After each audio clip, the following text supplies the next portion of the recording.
You know, it was one of those chaotic afternoons at the old bus terminal in downtown Cleveland, people rushing everywhere, bags thumping against legs, the kind of place where you blend into the crowd and nobody really sees you until that blade flashed out of nowhere, aimed straight at old man Jack Harlan's chest, and everything exploded into this nightmare that still gives me chills when I think about it. Jack, this quiet Vietnam vet who'd seen more hell than most folks could imagine, was just shuffling along, minding his own business like always, when Derek Slade, this seething guy with a grudge as old as the rust on those terminal benches, lunged at him, knife glinting under the fluorescent lights, screaming something about payback for what you did to my old man. And right then, Emma Reyes, this unassuming high school history teacher who'd probably never thrown a punch in her life, didn't hesitate. She barreled into the fray, shoving Jack aside with everything she had, taking that slash across her arm instead, blood blooming on her sweater like some awful flower, and she hit the ground hard, gasping, while the whole terminal turned into pandemonium, screams echoing off the walls, phones whipping out to capture every brutal second. Man, you should have seen the Fallout cops swarming in, pinning Derek down as he snarled and spat. You'll regret this, all of you. His eyes wild with that mix of rage and entitlement that comes from years of simmering hate, because turns out Derek's dad had been some shady contractor Jack testified against back in the day, exposing kickbacks that cost the family their cushy life. And Derek? He'd nursed that wound like it was his birthright, turning it into this twisted vendetta against a guy who just wanted to fade into obscurity. Emma lay there, pale and clutching her wound, whispering to Jack through gritted teeth, "Stay low, and let him win." Even as the pain twisted her face, and Jack knelt beside her, his hands shaking worse than they had in the jungles, muttering, "Why me? Why'd you do that?"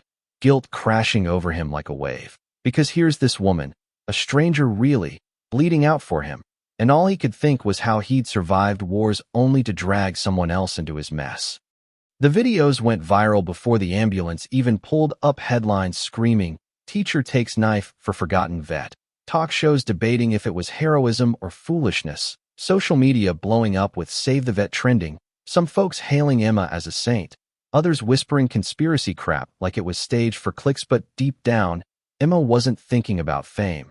In her head, as she later told me over coffee, it was just instinct, that split second where you see someone invisible getting erased, and you can't look away, not when you've spent your life teaching kids about standing up in history's dark moments. But the real twist, the part that still makes me pause and shake my head, came the next morning at the courthouse, this looming brick beast in the heart of the city, where Derek's bail hearing was set, and his slick lawyer, Harlan Voss, this shark in a $1,000 suit with ties to every crooked councilman, struts and grinning like he's already won, spinning his yarn about how Derek was provoked in the chaos, how Jack's volatile past made it all a tragic mix-up, and Derek himself sits there smirking, leaning into the mic to mutter, "She's tougher than she looks, barely a scratch," his voice dripping with sarcasm that made your skin crawl.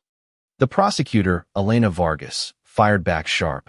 "This wasn't panic, Your Honor, this was cold intent, a blade hidden for one purpose." Her words cutting through the tension like a knife of their own, but you could feel the room tilting, with Derek's family pulling strings behind the scenes, whispering about political pressure to let him walk on bail, because money talks louder than blood in those halls.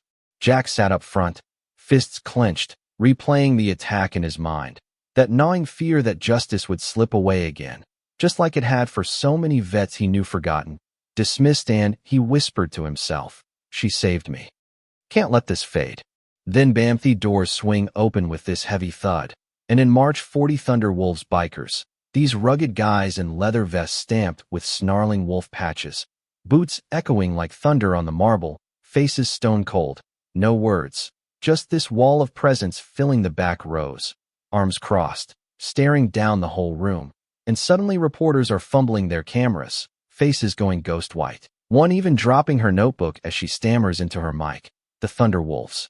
They're here because these aren't your Hollywood thugs. They're a tight-knit crew, many ex-military like Jack, bound by scars and oaths. And their leader, Brody Steele Manthis, grizzled bear of a man with a beard like steel, had seen the video in their clubhouse the night before, felt that pull because Jack had patched up one of their own in Nam decades ago, a debt unspoken but unbreakable. The air thickened. You could hear hearts pounding, and Derek's smirk cracked just a bit, his eyes darting back as Voss hissed under his breath, "Ignore Themitz's stunt." But it wasn't. It was loyalty incarnate, silent and suffocating, making every live Voss spun feel flimsier, like paper in a storm. And just when you thought the drama peaked, the doors creak again. Emma stumbles in, bandaged and pale, defying doctor's orders, her steps slow but fierce, sitting beside Jack with a nod that said, "I'm not done fighting." And the judge's eyes widen, the whole courtroom inhaling sharp as Elena booms. "Look at her. Your Honor, the proof's right here, not some spin." Jack's testimony hit next, raw and unfiltered, took the stand, voice gravelly from years of silence, saying, "I fought for this country, came back to echoes and empty bottles, invisible, till that blade came for me and Emma. She saw me, stepped in without a second thought, bled so I could keep breathing." His words breaking a little, eyes locking on Derek, who sneered back. Old man's memory shot chaos, that's all. But Jack fired right back. "Son, I've dodged bullets clearer than your lies. That hate in your eyes? Pure as poison." The room buzzed, murmurs rippling. And those wolves?